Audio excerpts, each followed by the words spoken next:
Hello, Clover Ridge artist, Mr. Lensmeyer here again. Today's topic is going to be creativity or inspiration.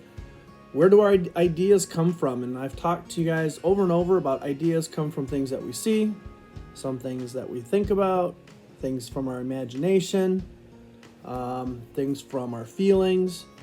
So our ideas come from lots of places, but our ideas show up when we're working. Pablo Picasso said, inspiration will come, but it has to find you working.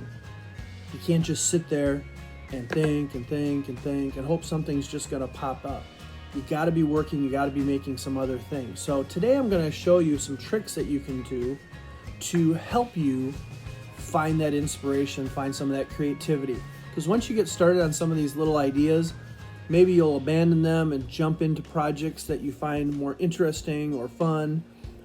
Or maybe you'll find fun in just these little exercises, because the exercises get you thinking and creating in a creative way.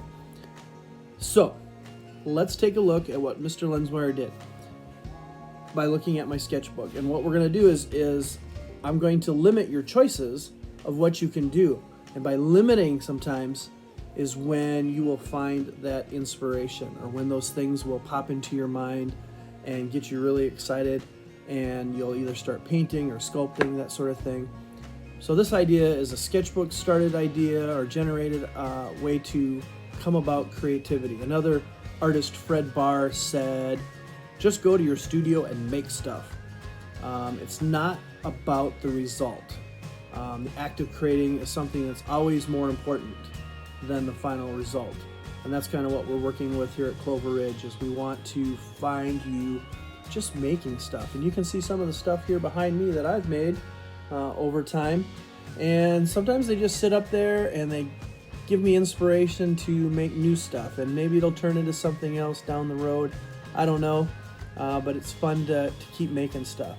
So I started in the sketchbook, and what you're going to see is you're going to see a square, triangle, circle, and a rectangle. And those ideas will turn into other ideas. So I'll catch you at the end here.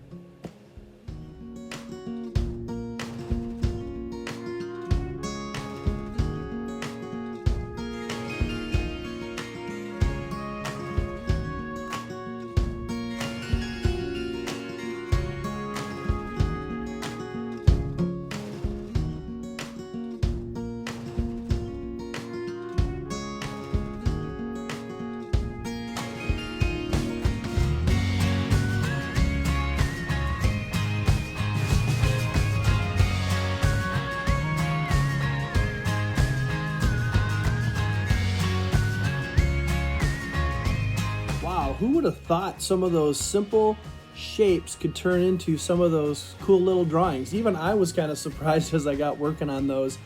I was thinking, well, what am I going to do with a square? And I just started building other squares in the circle. I've been riding my bike a lot, so I thought, oh, maybe I'll do a bike. And then the whole background came into play. The triangle, maybe predictable, but turned into rocket. And then I looked up Apollo rockets, and then I built that kind of based on the Apollo rockets. And then the rectangle, oh my goodness, that one took me a couple of days to make because of all those little windows. And at first I didn't know what to do with that rectangle. At first it was going to become a trailer for a semi truck and then some other cars on a road. And then I thought of a window, and then all of a sudden it became lots of windows, and then it became an apartment building, and then all the little characters that are in the windows and all the different windows that you might see in buildings. So from there, more drawings will come. So again, just to generate some cool ideas, starting with some simple beginnings, you can create all kinds of stuff. So again, creativity will show up when you're working. So let's get to work. Bye.